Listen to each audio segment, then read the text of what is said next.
Görsene girse şekilde, çekilip çay derinde, ya hüknar beyaz örtükte, ya bulut bak üstünde, ya geniş karlı düzenlik, ya tarla ve dağma var.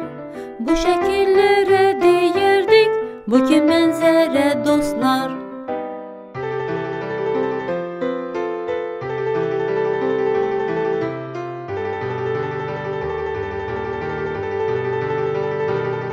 Görsene girse şekilde, fincan var